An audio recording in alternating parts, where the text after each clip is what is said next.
ben Yosef, her grandmother Helen Margolis, Rivka bat Avraham, and her grandfather Barnett Margolis, Baruch ben Yitzchak.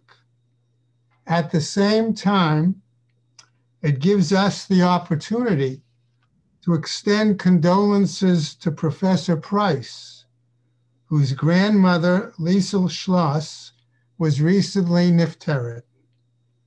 Like Cheryl's grandmother, Helen, so too, I am sure, was Professor Price's grandmother, not only an Ashes Chayil, but an important mentor and model for her.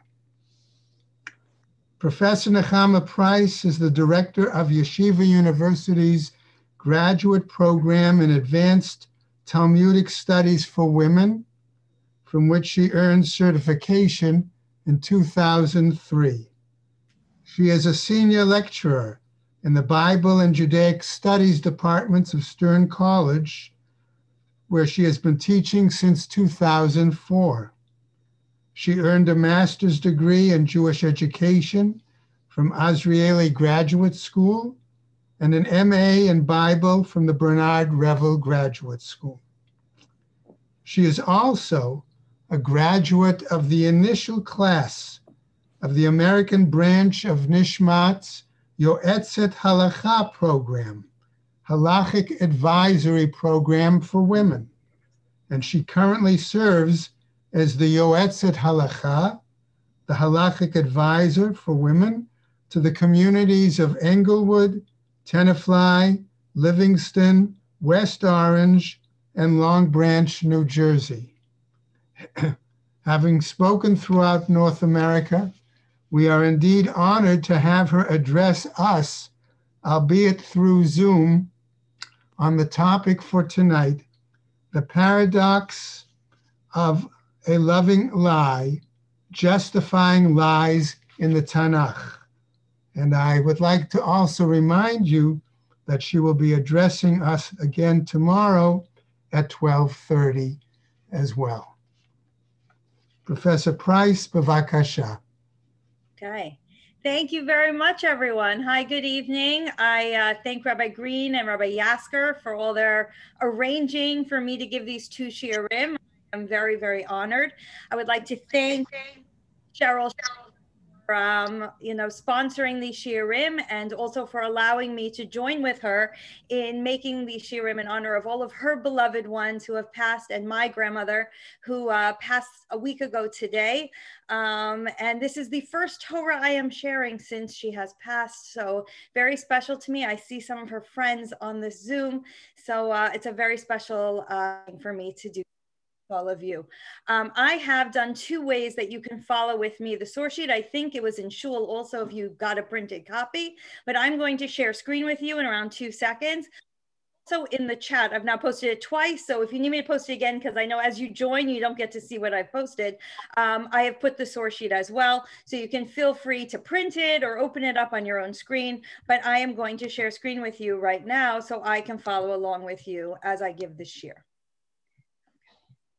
Hopefully everyone should see the source sheet right now in front. Yes, can I have a thumbs up? Do we see the source sheet? Fantastic. Yes.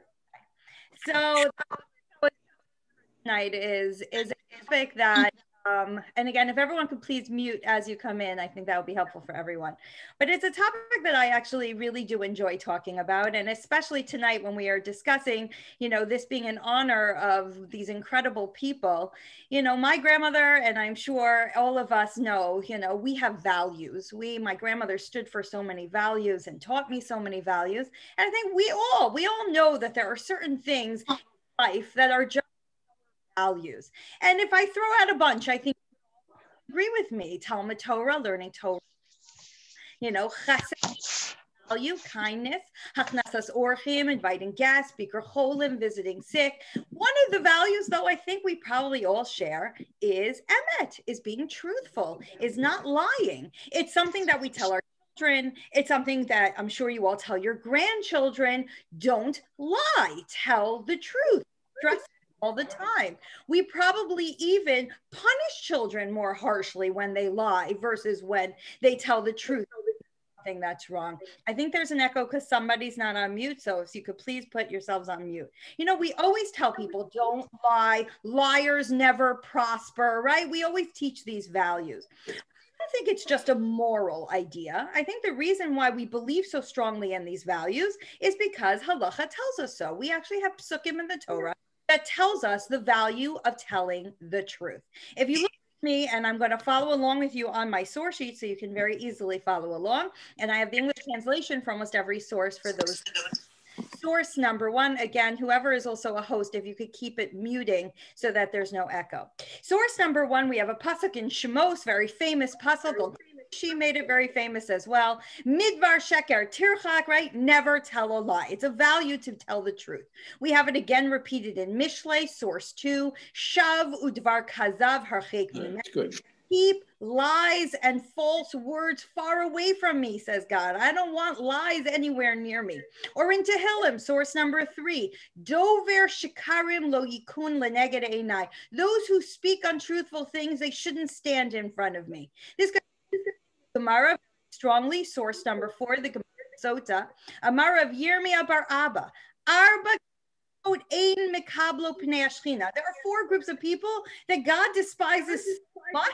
They can't come close to the come close to him. Who are they? Katleitzim, it's a group of sinners who are scoffers or scorners. Katchanifim, flatterers, whatever purposes. Katshikarim, people who lie, and also people who tell Ara. Where does it come from? Quotes I just quoted to you. Dover shkarim lo yikon right? God does not want people who lie anywhere near him. And therefore, I think we would all agree here, we all believe very strongly you're supposed to tell the truth. You're not supposed to lie. That is that we all share. Please, if somebody can mute everybody other than me so that the echo hearing disappears, I'd appreciate it. But here's the problem. The problem is we all believe in this value. We all feel very strongly, tell the truth. We all teach our children and grandchildren, tell the truth, right? Everything I just said. But then we have a problem, because the following problem is, normally I believe very strongly that if we look through the stories of Tanach, compare it to source 13 to what actually happened. So you could see the lie that Yehuda tells. When Yehuda comes to Yosef and he says to him, here, I want to repeat the story of what occurred when we came down to you the first time. He says, Pasuk Yatet, Adoni sha'alat avodav lemor hayesh lachem avoach. You asked us when we came down to Mitzrayim, do you have a father? Do you have a brother? And we said to you, yeah, but no. Yeah,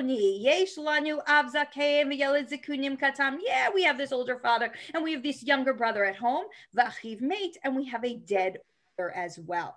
If you look at source 13 and now compare it to what actually happened, you'll see a major difference. It's a total lie in two ways. Number one, when they come down to Mitzrayim the first time, I'm going backwards now to Perek Membet here in source 13, they come down and Yosef says, Meraglimatem, you're spies. And now they're trying to defend themselves. And when they're defending themselves, they start saying things. They say, no, we're not spies. We're all the children of one son. And in that discussion, they say, we're 12 brothers. We have this one father. This younger brother is home. They offer. Yosef does not say, do you have a brother? Do you have a father? That's not in the psukim. The brothers say it on their own right. Yehuda lies and says, you asked us these questions. But we look back in the psukim and we clearly see, no, he doesn't. Not only that, Yehuda had originally said, one of our brothers is missing. And then when he recounts the story, he says, I told you our brother is dead. Well, that's a lie. You said missing. You didn't say dead. So clearly here Yehuda lies, but it's not just Yehuda. In this coming week's Parsha, the Shvatim all lie. All the sons. In source 14, we famously, Yaakov dies in Perek Nun, and the brothers come to Yosef, and they say to him, again, I hear an echo, I don't know if you do, but please mute, because the echo's, I believe, coming from your end. Avicha tziva lifnei moto lemor. Our father told us to tell you, Yosef, before he died, Kotomru Yosef, Ana sana pesha achecha. Yaakov commanded us to tell you that you should forgive us after he died. And you know what's weird about this pasuk? What's weird about this pasuk is that Yaakov had a whole conversation with Yosef before he died. The entire chapter Memchet of Breshit is Yaakov telling Yosef everything he wanted to tell him before he died. Well, if he really wanted to tell Yosef, please forgive your brothers, well, you know what? He would have said so. And therefore, it seems to imply the brothers are making this up. Yaakov never said a word. Therefore, Yaakov to tell you to forgive us, it's a total lie. But it's not just lies of Sefer Breshit. There are lies of other famous people, and I'm going to stop in a few minutes because we can go on forever just listing lies. But I wanted to bring up a few more famous ones. Obviously, the one of Moshe Rabbeinu, Moshe lying to Paro over and over again, which is so incredibly important in Shemot. Parak Hey, when he first comes to speak to Paro, and he says to Paro, all I'm asking of you, Paro, is let's go for 3 days in the desert to worship God. Well, that's a lie. That's not what Moshe was asking. He was supposed to be freeing the Jewish people. He didn't want 3 days in the desert. And he repeats this lie again in Shemot Chet, which is right after the Makkah of Kinim. He repeats the lie again. So here's Moshe lying to Paro without question. We only want 3 days, which of course is not true. But Moshe also lies to his other father figure, which is his father-in-law Yitro. In source 16, when he wants to go get the Jewish people out of Mitzrayim, he says to his father-in-law, I just want to go to Mitzrayim and see if my family is alive. Well, that's a lie. You're not trying to figure out if your family is alive. You're trying to go save your family and join your family, right? He's implying, I'm going to come back. I'm going to say hi, see my family, have a visit, and I'm going to return to Midian. Moshe has no intention to do that. This would seem to be a lie. Now, I brought up one from Navi just because the two lies are so similar that I thought it was so interesting.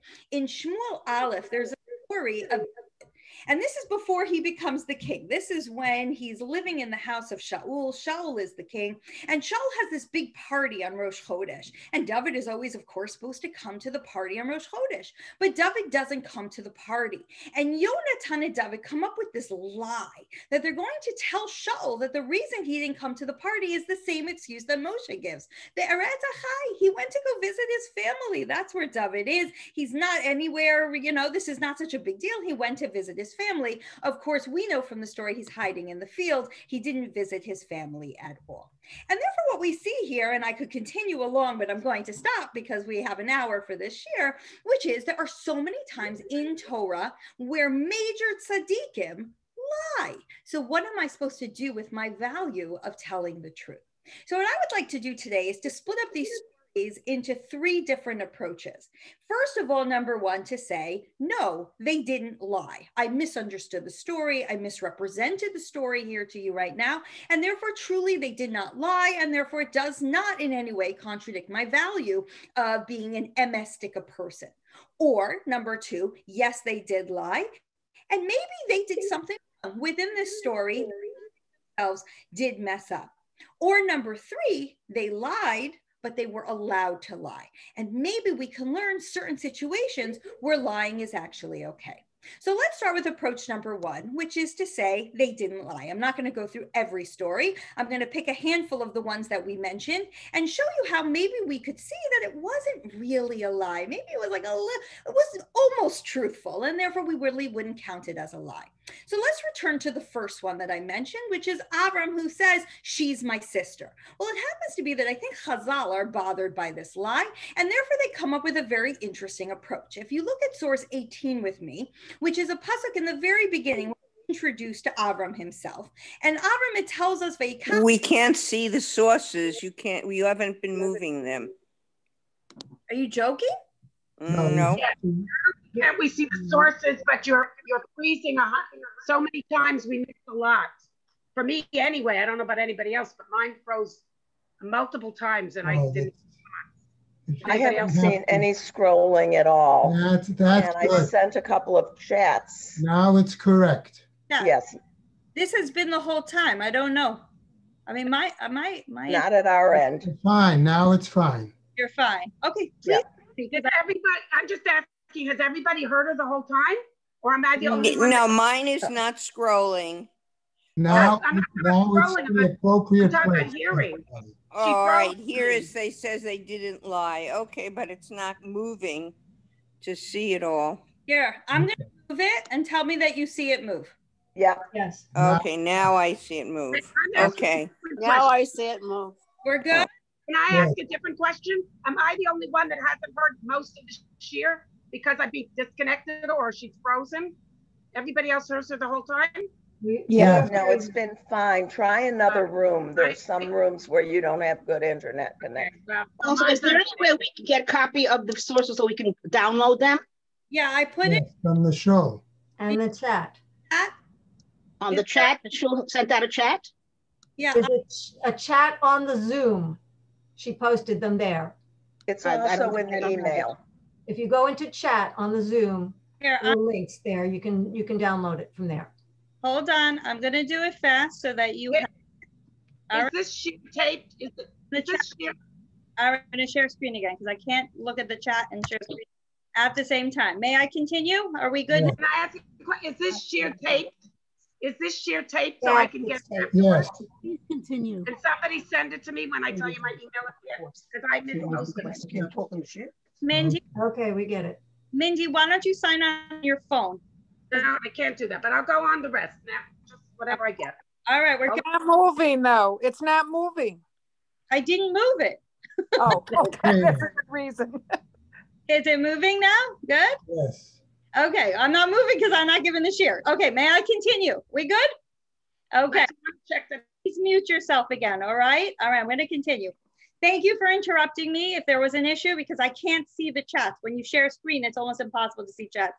So just interrupt me again if there's any issues. Thank you. All right, so let's get to our approach number one, which I had just started. So I'm gonna pick up from there. Everybody with me on source 18. And again, I just once again put in the chat the source sheet. So if it's a problem for you, just push the whatever I just downloaded in the chat and she'll pop up on your screen. Okay, here we go.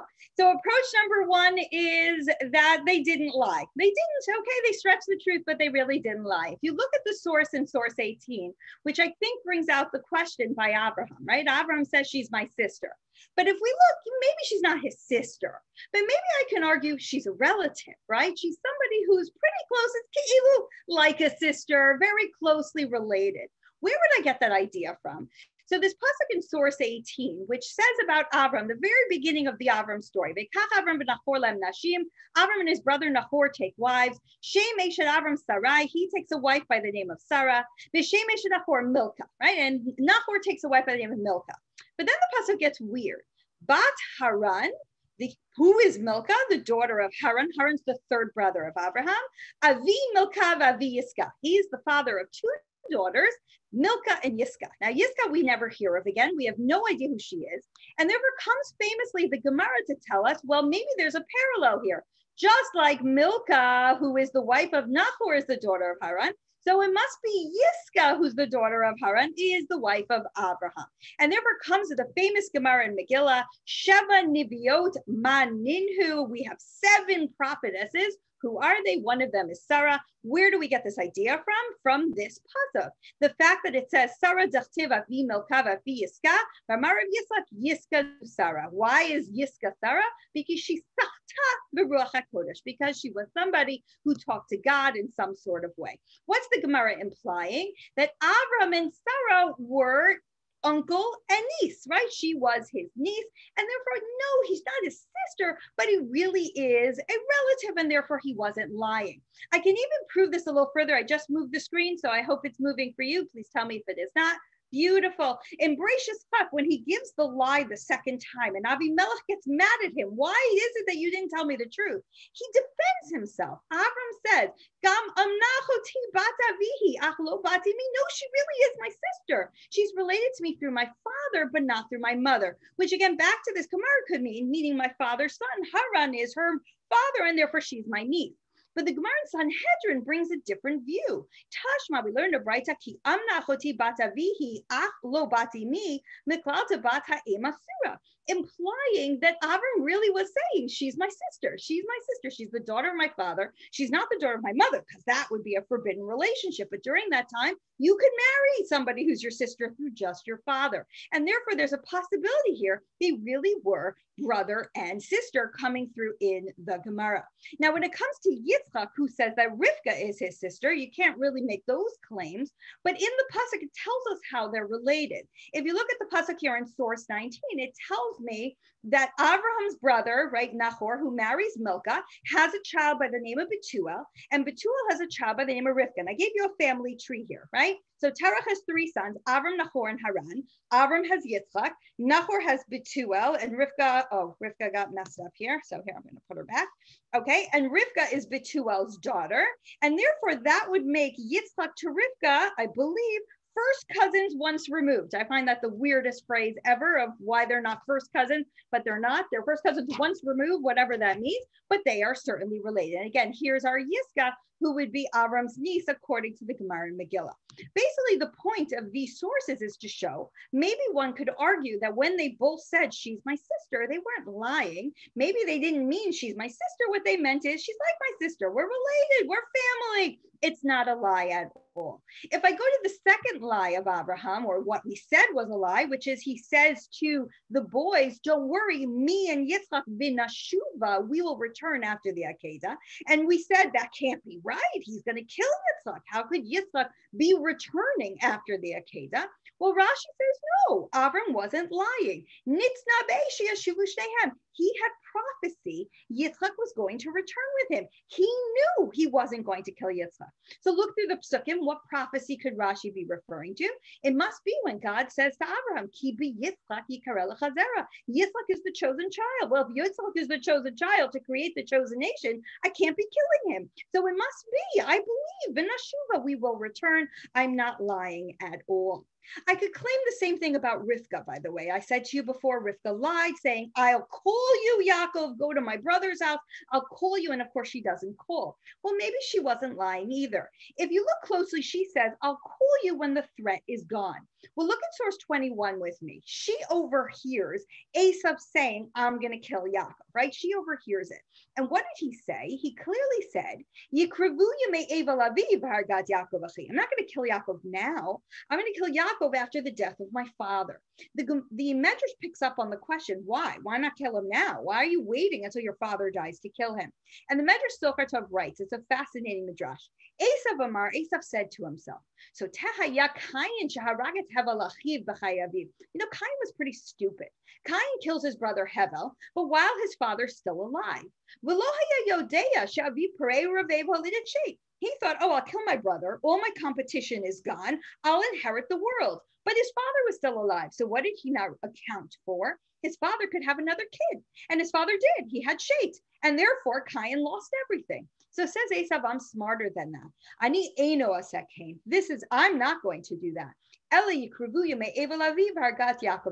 to wait until my father dies. And then there's no more competition, right? My father is dead. There's no more children. I'll kill Yaakov and I'll inherit everything. And I'll inherit it all. So therefore, what did Rivka say? I know that the threat to my son Yaakov exists up until Yitzchak dies. So therefore, when I said, I'll call you when the threat is gone, what I meant is I'm not going to call you until Yitzchak dies. However, what we do know in Bereshis Lamed Hey, which is after the story, when Yaakov returns home, he returns home to find his father alive. And therefore, the whole time, the threat existed. And therefore, clearly, Rivka didn't lie because she never told Yaakov to come back because the threat existed the whole time. I see that someone has their hand raised. If it's a quick question, because I only have an hour and I have a lot to say. Is there an issue with my Zoom or we have a question?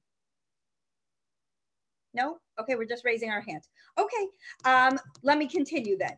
If we continue along, with Yaakov, because I'm trying to show how people really didn't lie, right? And I would say the most famous one of these lies is certainly Yaakov, who says, I am Esav, right? How am I going to deal with that one? But if you look at some of the Mefarshim, it's really interesting. They do try to make that not a lie. Look at Rashi. When he says, Anochi Esav bechorecha, I am Esav, your oldest son, says Rashi, put in a comma, Ani, Hamevilacha. He's saying, I am Yaakov. I am bringing you this food. Oh, and by the way, Esav hu b'chorecha. Esav is your oldest son. He he wasn't lying. He was just saying, I am here. Yes, I am. Oh yes, Esav is your oldest son. It wasn't a lie at all. Or a second way that we can make Yaakov not into a lie here back in source 23, we remind ourselves of a story that already happened, which is there's a story where earlier when they're kids, Yaakov trades the Bechorah with Esav for a bowl of soup, right? Whether we like that trade or not, but that certainly does happen. Yaakov, he sells the older son status. So says Chizkuni, what Yaakov is saying is not a lie. Kachamarlo, this is what he was saying. Ani bimkom Esav bechorecha. I am here in place of Esav, your oldest son. Why? Because I'm supposed to be here. Sharei kavar machali et habechorah, because I bought the mechorah from him, right? We made a trade, and therefore this is rightfully mine. In both Rashi and Chizkuni, Yaakov is not lying. It's either yes, Esav is the son, or I am here instead of Esav because it is mine and I deserve it. Let's skip forward to Yehuda, the one from last week's Parsha, one of my favorite lies that we have in the Torah, where Yehuda kind of makes this claim that Yosef asked, do you have a father? Do you have a brother? When, of course, in the Psukim, he never does. Comes the Ralbag and says, yes, he did. Yehuda's not lying at all. It happens to be that Yitachen shekvar sha'alahem Yosef zeh. Yes, he did. He asked these questions. Says the Ralbag, and if you look here at the end, Amnam katzra haTorah b'zeh hasipur. When the Torah gives over the narrative of what happens the first time, it's in a shortened form. And therefore, when Yehuda tells us the story, it's the longer form. It's what actually happened. And the Ralbag plays out the story for us. It's really interesting. The brothers come down to Mitzrayim and Yosef says, you're spies. And the brothers say, no, we're not. So the brothers don't start talking. You know what happens next, says Ralbag? Yosef starts asking them questions. Because if you want to know if somebody's a spy when you have 10 people in front of you, so you start asking them questions to see, do they all have the same answer? So Yosef started turning from brother to brother. Do you have a father? Do you have a brother? How many sons are you? And therefore, they were answering his questions by giving him the information. So Yosef could see, did they all say, yes, we have a father? Did they all say, yes, we have a younger brother? Did they all say we're 10, we're 12 sons, right? What were their answers? So he could figure out if they were spies. And therefore, according to Ralbag, Yehuda did not lie at all. This is exactly what happened in the narrative. It just wasn't given to us in Perek Mem Bet. It was only given to us in Perek Mem Gimel.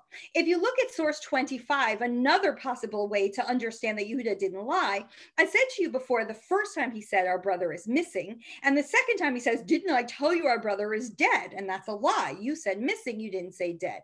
But if you look here at source 25, this pasuk about Chanoch went with God, ve'einenu, and he was gone. And in that pasuk, einenu, which means gone or missing, is the same as saying dead. He's gone. He's totally gone. He's dead. He's out of our picture. And therefore, one could argue einenu could imply dead. And therefore, Yehuda wasn't lying. He just was using two different words to say the same thing. I'm going to continue to two more stories, which is, of course, this week's Parsha, when the brothers say to Yosef, Dad told us to tell you to forgive us. And I said to you before, they were lying. Well, Sfarno does not believe that they were lying in source 26. Sivashi Amruli Yosef. Yes, Yaakov did. So then why did Yosef not tell Yosef directly? Why did Yaakov have to say, when I die, tell Yosef? Why doesn't he just tell Yosef? So says Sfarno very simply, tell him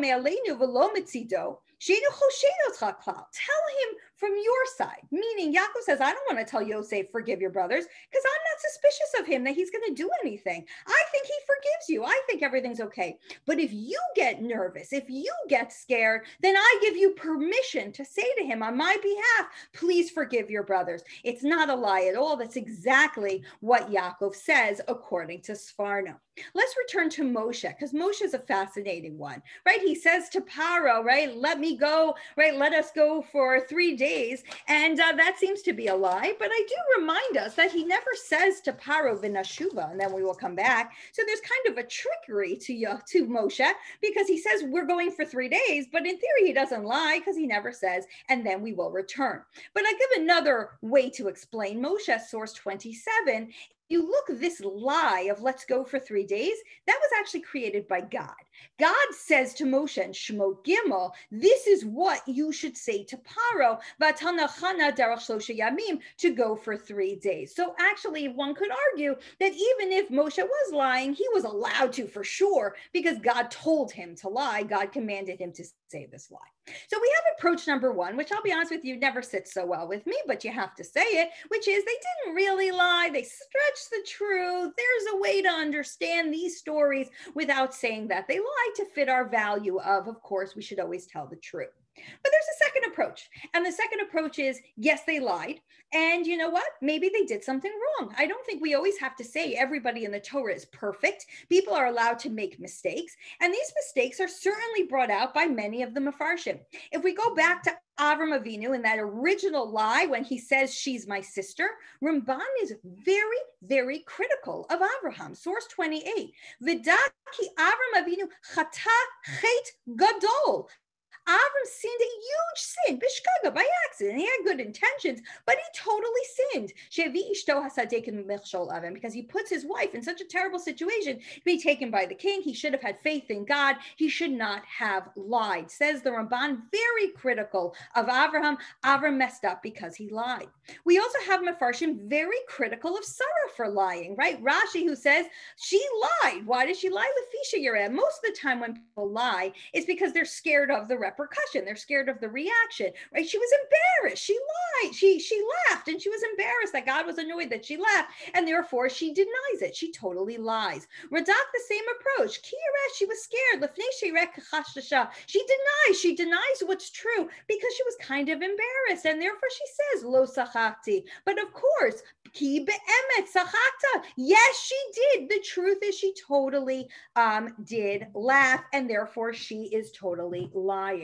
The Behor Shor writes, which I think is so fascinating, you could see it inside. Sarah imenu amiti taita. Okay, let's be fair to Sarah. She's a very truthful person. We think the value of being truthful is a good value. She wasn't like a liar in general. Here she lied. How did Avram know she lied? Because he says to her, yeah, in general, I believe you. But however, I believe God more than you. And God just said that you lied. So clearly you lied. They're very critical of Sarah for her lie, saying she didn't laugh. So too, we see Mefarshim being critical of a lot of the other lies that we brought up. In source 30, Yehuda, who says the lie that my brother died, says Rashi, hayamotzi davar sheker mipiv. He's lying. Yehuda's lying in this story. The story from this week's parsha, the brothers who say, Yaakov told us to tell you to forgive us. Rashi there too, ki lotzi vayakov came. This is a lie. Yaakov did not command them to do this at all. And therefore we see over and over again, the Mefarshim are critical, pointing out the fact that tzaddikim lie. So too when it comes to Moshe. Shadal points this out. He has a bunch of explanations, which I'll bring down. Here in source 32, he says, Ein safek ki habakasha hazot hayta bakeva. There's no denial. When Moshe says, let's go for 3 days, it was a trick. It was a lie. There is no chance. Ki lo hayta datam lachzor. They were not going to return. It was a total lie. Ibn Ezra points this out as well. I'm not going to read Ibn Ezra inside, but Ibn Ezra says as follows. Not only was it a lie, but Paro believed the lie. Paro therefore thought we were going for 3 days. But then after 3 days, he sees we're kind of traveling around. We don't have an exact destination. He's like, if you're going for 3 days, you know where you're going. The fact that you're kind of moving around in circles means you're not coming back. And that's when Paro realizes, wow, we've lied, and he chases after us. It's because he actually believed we were going to return. And therefore, in so many of these stories, one can easily argue that there is a lie going on. Absolutely, there is not. We're going to defend them. They actually lied. And as I said to you before, one way to look at it is they're not perfect. These are not perfect human beings. I think sometimes it's hard to learn from role models in the Torah if they're entirely perfect. And sometimes we make mistakes, and sometimes they also make mistakes. And this was pointed out strongly in the Ramban that I just read to you, but very much so is a thesis that is brought out by Rav Hirsch in his Perush ala Torah. And I'm going to read you one paragraph on one of the lies that we were talking about, and then he kind of brings it as a bigger picture. Source 33. The Torah never presents our great men as being perfect. It deifies no man, says of none, here you have the ideal in this man. The divine became human. The Torah is no collection of example of saints. The Torah never hides from us the faults, the errors, and the weaknesses of our great men. Just by that, it gives the stamp of veracity to what it relates. But in truth, by the knowledge which is given us of their faults and weaknesses, our great men are in no wise made lesser, but actually greater and more productive, meaning they're greater to us because they make mistakes. If they stood before us as the purest models of perfection, we should attribute them as having a different nature, which has been denied to us. Were they without passion, without internal struggle, their virtues would seem to us the outcome of some higher nature. Hardly a merit and certainly no model that we could hope to emulate. Says Rav Hirsch, by the fact that we see their flaws, it makes us relate to them more and therefore makes us learn from all the great things they do so much more. But there is a third approach. And the third approach is sometimes it's okay to lie. And I think it's something that we sometimes maybe are scared to tell our children that that's true because we like to say, always tell the truth. But certainly I think we all agree there are certain situations where lies are appropriate. And you see this language here in source 34 by the Ibn Ezra. Sometimes if it's not going to be very damaging, it's good sometimes to say something that's a little not truthful in order for a greater or a better purpose. Says the Chizkun even better. Sometimes for a real need, maybe even an emergency, sometimes you have to change the truth. You have to say a lie a little bit. I want to present three different types of reasons why one would lie in the Torah and how we could fit all of our stories into these three. The first two are fairly obvious. Again, somebody is not on mute. Please mute yourselves. But the third one, I think, is the one that is the most powerful. The first one, as you see here on my source sheet, to save your life or your loved one. I think we would all agree there is no halacha, yahareg val yavor, emet. You have to die before, lying. No, everybody would agree that there are times where you have to lie in order to save your life or to save the life of somebody else. And that certainly fits into a lot of the stories that we read, and therefore would legitimize why they would lie in that story. Let's go back to the beginning one. When Abraham says, right, she's my sister, he actually explains to us why he's lying. He says, please don't say you're my wife, because if they think you're my wife, harguoti, they're going to murder me. They're going to want to take you because you're so beautiful. So they will take you if you're my sister, but they will kill me if we are married. And therefore he says, please say you're my sister, so that I will be able to live. And this is the same idea that's brought down in Parachaf, why he lies and says she's my sister when it comes to the story of Gerar. And this is the same reason Yitzchak tells Rivka to lie. Please say you're my sister, Penya Harguni Anshe HaMakom, because I'm scared the people will kill me. And this is clearly brought down by Mefarshim. I gave you Rav Mecklenburg and Hachtav Kabbalah. This is the only way to save me from death. And therefore, I need to lie. I don't have any other option. So therefore, I am lying. I think the same answer can be given to the famous lie of Rivka when she says to her son Yaakov, I'll come get you. Because if you think about it, she realized she's in a rough situation. She's telling Yaakov to run away to save his life.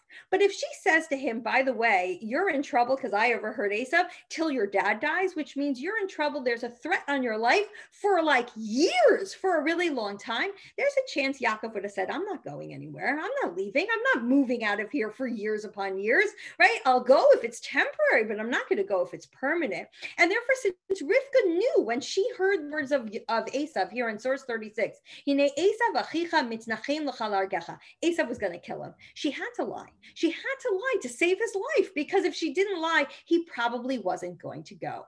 And so too, we could say the same thing about this past week's Parsha. Yehuda, he lied 100%. Yosef didn't ask him any questions. He made up a whole story. He changes so many things, by the way. It's amazing. I actually just wrote a book, if anybody want to buy it, Tribal Blueprints, and I have a whole chapter on Yehuda and how he manipulates Yosef by lie after lie in order to get him to release Binyamin. But why does he do it? Because here in source 37, he knew that if he doesn't manipulate Yosef to let go of Binyamin, Binyamin is stuck as an Eved La'olam. He's going to be a servant forever. That's what Yosef says in last week's Parsha, source 37. Asher Yimatzei Ito Yeli Eved. Whoever has my cup in their bag, he's going to be a servant to me forever. And then what do? They find it in Binyamin's bag. Yehuda knows Binyamin's in trouble. He may not die, but he's going to be a servant in Egypt forever. He's in massive trouble. So of course, Yehuda's going to lie. That's what he's going to do in order to save his brother's life. So too, we say the same thing here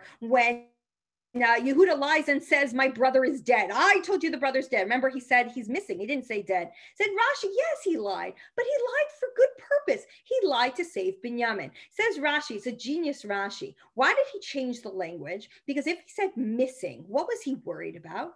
Im omer lashu kayam yamar haviu etzli. He's like, this guy Yosef, who he doesn't know who he is crazy, right? So we said we had this younger brother at home. He made us bring him down. Now he's saying, I'm going to keep Binyamin. So what might he say now if I claim that my brother, there's another brother who's missing? Says Rashi's going to say, oh, okay, you want Binyamin back? Go find your missing brother. And then Yosef's, Yehuda's like, then we're in trouble. We're never going to find him. And then Binyamin's in trouble. So he switches the language. No, he's dead. We can't find him, right? There's no way for you to send us to go find this missing brother, right? We don't know where he is. He's clearly dead. And therefore, there's no issue of Yosef coming up with that idea. And therefore, again, all for the sake of saving Binyamin. So too, one could say very clearly in the psukim of this week's Parsha, why do the brothers lie and say, Yaakov said that you should forgive us? Well, look what happens right there in the pasuk before. They turn to each other after Yaakov dies and says, we're in trouble. Lu yistamenu Yosef ashev heshiv lanu is kol asher gamanu oto. We're in trouble. Yosef's going to take revenge on us. Remember, we threw him in a pit. Remember, we got him sold as a slave. Remember all those terrible things we did to him? He's going to take revenge on us. He might kill us. Who knows what he's going to do to us? So they lie. They lie in order to protect themselves. This is all lying to protect their lives, lying to protect themselves, which is something that I think we would all agree one's allowed to do. And I would bring that also to the story of David and Yonatan here in source 39. The story begins that David believes Shaul wants to kill him for good reason. Shaul has tried a few times already. And he says to his friend Yonatan, who is the son of Shaul, Ma'asiti, ma'avoni, ma'chatasi lefnei. Why is your father trying to kill me? And Yonatan says, let's make a test to see if dad wants to kill you. We're going to lie and say that you're not here because you're visiting your family, and let's see his reaction. Well, what happened? Shaul throws a spear at his own son, and therefore clearly Yonatan concludes, oh my God, my dad wants to kill David. And therefore through their lie, they were protecting David. David now learns that he has to run away. We can say the same thing about Moshe Rabbeinu himself. Shadal says this, why does Moshe lie and say 3 days in the desert? It's a fascinating opinion, says Shadal. Ulai she'im haya omer lo kein haya par mamito. Think about Paro. Paro is the guy who kills the baker because there's a rock in his bread or whatever the story is in Chazal, right? Says Shadal, if Moshe came to Paro and said, I want to take the people out, you know what Paro would have done to Moshe? Killed him. He would have killed him. So he had to come to Paro with something a little more reasonable, 3 days. So he was lying. He knew he was lying, but it was to save his own life, and therefore that's okay. So category number one, which I think we would all agree, to save a life, one is allowed to lie.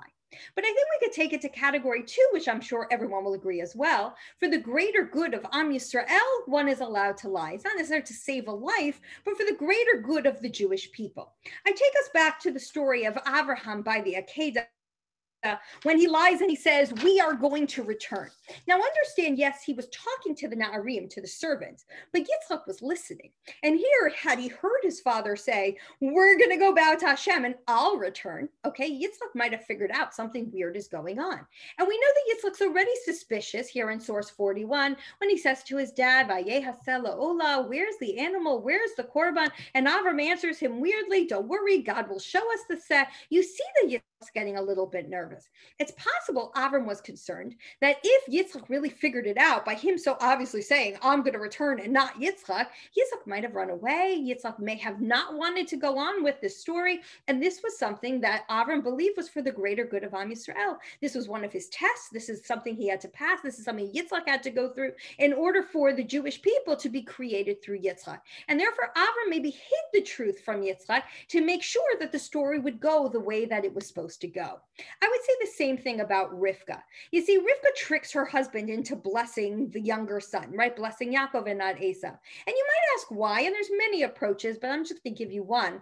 In source 42, we have a background story. Hashem, in some way, through some vehicle, speaks to Rivka when she's pregnant and tells her, V'rav yavod sa'ir, the older is going to serve the younger, which means she knew the truth. She knew Yaakov is chosen. However, what she also knew, source 42, 42 here again, Vayav Yitzchak et Esav. Yitzchak loves Esav. So she's like, here I have a problem. God told me Yaakov's chosen, but I know my husband sees no wrong in Esav and loves Esav. He's going to give the bracha to Esav. So what do I have to do? I have to be deceitful because I need to make sure that the right bracha goes to the right person. Because could you imagine if the bracha went to Esav and Esav became the father of the chosen people? That would be terrible. Now, there's other ways to look at the story, but that certainly is an explanation to understand why she would do, or at least in her perspective, why she would do what she did.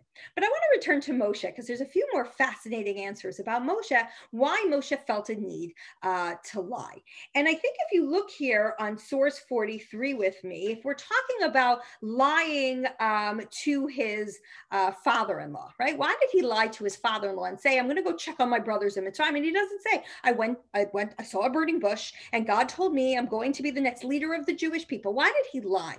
And says Shadal, you know, if you think about it, if you look a little bit further, he actually lies a lot to his father-in-law and possibly even to his entire family. It is very unclear to us if Moshe told his family at all the truth about his background, who he was at all. I point before I read Shadal to what they describe him as. When Sipporah and sisters meet him, they call him an Egyptian man. Take a step back and realize when he got to the well, what did he tell them? Did he say, oh, I'm a Jewish guy who grew up in the palace, who killed an Egyptian. Paro wants to murder me. Can I live in your house? Like that's not a good way to get invited into a person's house. So it's very possible he didn't say a word. Oh, I'm an Egyptian and I left Midian. And that's how they thought he was. And says Shadal, the entire time he hid from them the truth because he was nervous. They're going to stop him. They're going to say, no, you can't go to Paro. No, you can't do all these things God's telling you to do. Paro might kill you. We don't want you to go. So Moshe did not tell his family completely the truth. It's possible he never tells them the truth.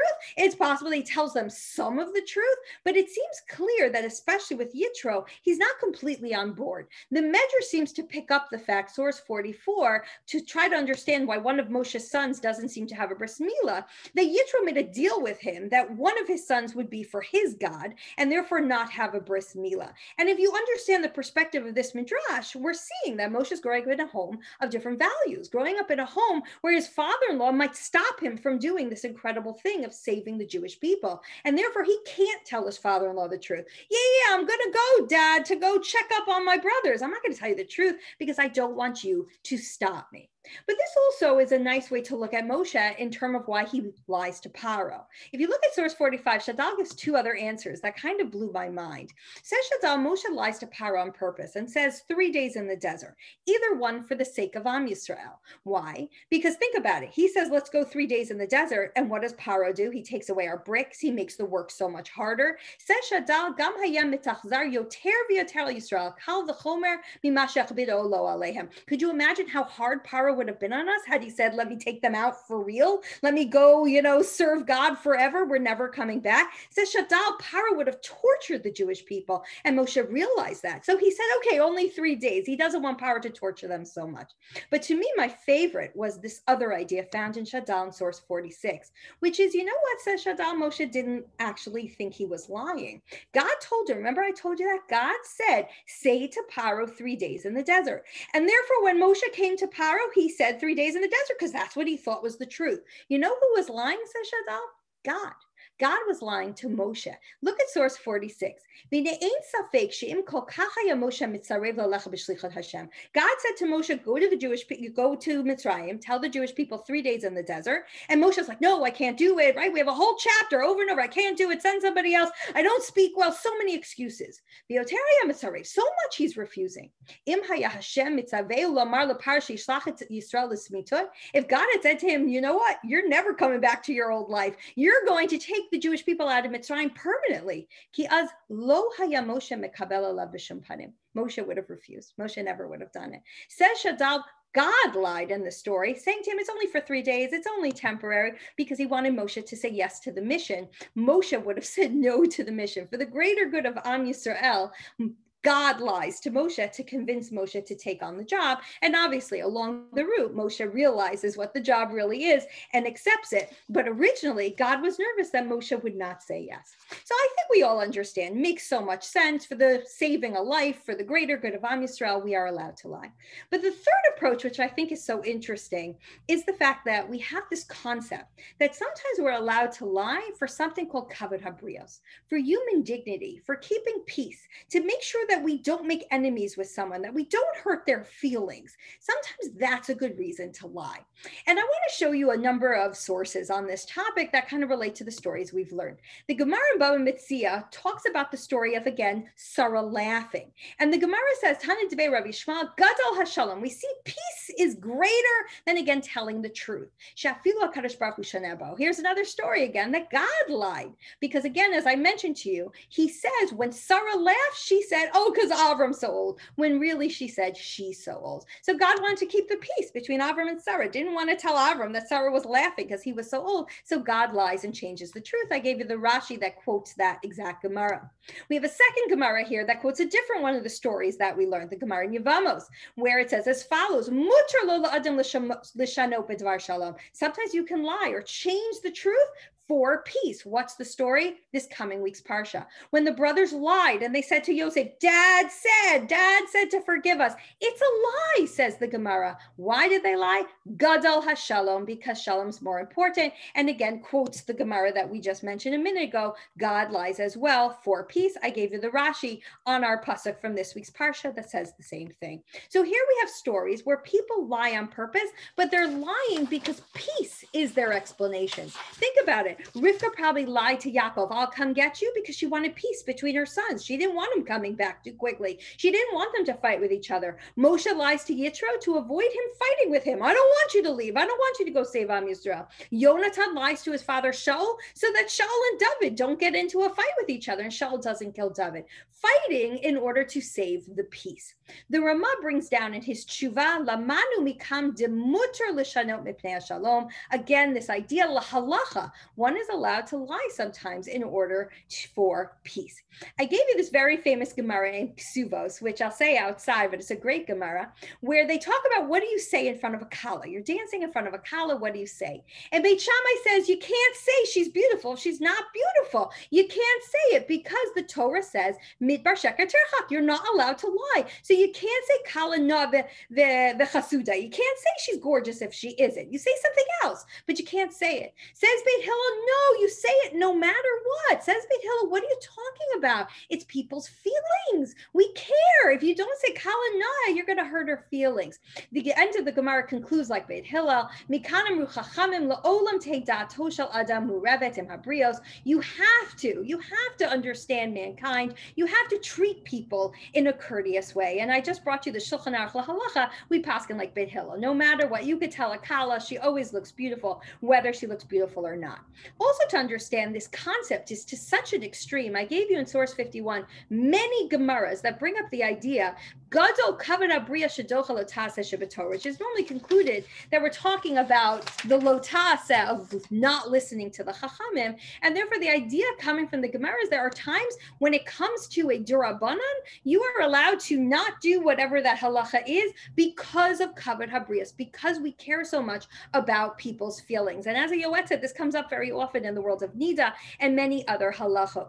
But I want to conclude in a different way in source 52, which is a very famous Mishnah in Masachet Avot, where we say this all the time. We say this all the time about Aaron, right? We say about Aaron, Have Talmidav shel Aaron, Ohev Shalom, or Odev Shalom. Aaron was a man of peace. Aaron was so wonderful. Ohevet Abrias, he loved people. And comes the Rav Meir Bar Tanura and is quoted in many places. What did Aaron do that was so peaceful? That was so beautiful. And it gives over a story. What did he do? Well, when two people were fighting, he would go over to them and try to help them make up. I'm reading where I bold because I see that I'm low on time. He would go to one guy, go look at your friend. He feels so terrible. And he's so upset about the fact that he sinned to you and he did something terrible to you. And he told me to come here so that you'll forgive him. And what's this basically saying? He went to both sides and said, the other guy is so sorry. sorry, he's lying.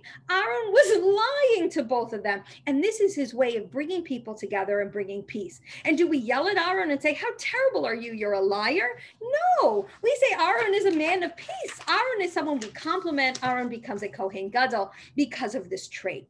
And therefore, it's very, very clear when you go through the different stories that we went through today, when you go through different halachic sources like we did here at the end, this idea of, caring about people and caring about their feelings certainly comes through and seems to override sometimes our feeling of we can't lie and we always have to tell the truth.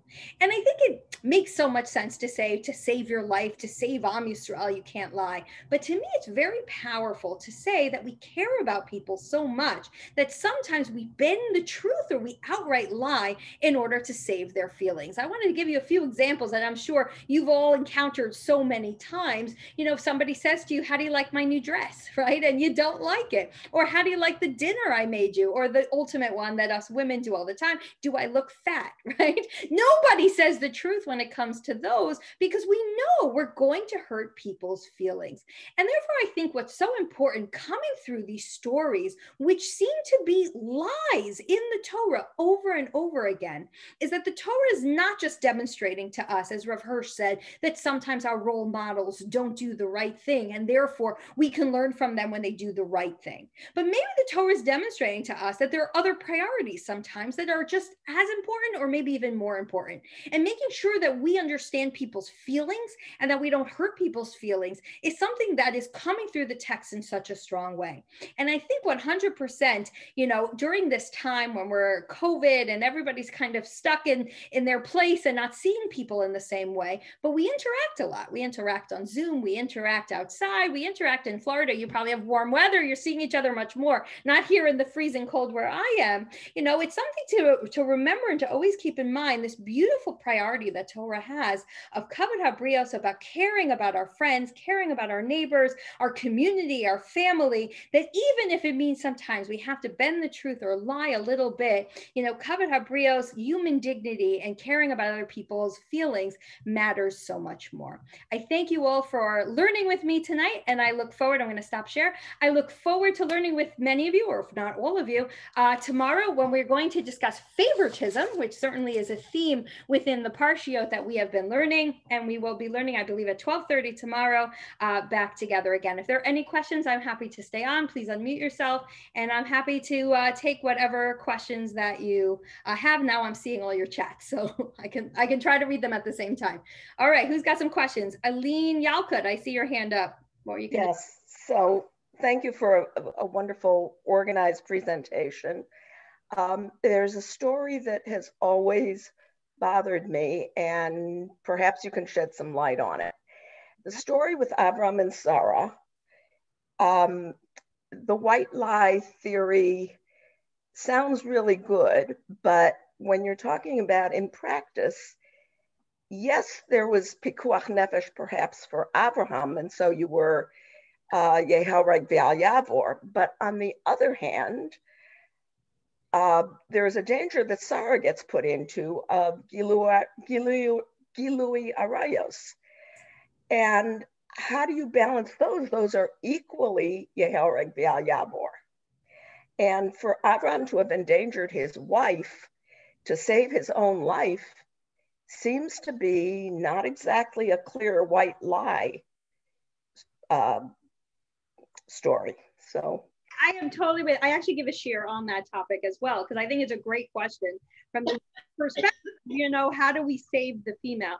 And there's a lot of mafarshim on it. You have to know that this certainly is discussed by a lot of them. Some of them, the idea that comes through is he needed to make sure he was alive so he could go save her. If he's dead, she's totally in trouble. Or the idea of he really didn't have another option. Or there's an idea found in Chazal, he saw that she was protected. There was some sort of malach around her. He was the one that was in trouble, but not her. And then there's other ideas that come out, which is if he's the brother doesn't mean they get to take her. The brother means he gets to negotiate with them. So the idea is that he would negotiate. He would negotiate a crazy price, right? And assume that everybody would just say, no way. Understand, Abram did not think for a minute the king was going to want to take her. He thought some guy, some regular Egyptian is going to want to marry her. So all he has to do is be the brother, negotiate ridiculously. When, you know, if the guy really doesn't back down, he'll run away and he'll take her with him. He didn't expect it to be Paro. And the Ramban brings down, he uses this excuse everywhere they go, and it works always, other than in these two places. So it actually works pretty well for him, says the Ramban. But in these places, he didn't expect the king to like her. That was kind of nuts. And therefore his plan didn't work. So I agree with you. There are certain Mefarshim who say this plan was really all about him. Some Mefarshim who say it was about him so he could protect her. And some of them who have this idea that there was a plan B that kind of did protect her. He's the brother. He could then protect her as the negotiator. But I'm going to talk to you more about it. Or I think that shir might be online on YU Torah that you can listen to it. Okay, I hope I answered that a little bit. But I see someone else with their hand up, but I don't know your name because it's your email address. Balkore. Balkore. Unmute. We can't hear you. One thing very, very quickly, which maybe I didn't understand, when Abraham says to the Shnei Yorav, Nishtachabem Noshuva Aleichem, he knew he was coming back. If he knew he was coming back, then what was the test? No, it's a good question on Rashi. It's a really good question on Rashi. So I don't know how Rashi would necessarily answer that question. And maybe I think other Mefarshim say it was a prayer. You know what I'm saying? It was like, I hope we're coming back. Like he was hoping, but it wasn't like I before. Versus the other explanation that I gave, which is he was lying. He really did think he was going to sacrifice his son. So your kasha is a good one on Rashi. So I don't know the answer. Anybody else want to comment? Everybody can go. Nobody is stuck here. But any more? Well, it was wonderful learning with you. I hope I see many of you tomorrow. Thank you very, very much. Excuse me. How do I get? Thank you very much.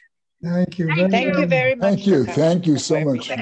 Thank Look you. forward to tomorrow's year as well. Thank you very much. Don't leave. Thank you very much.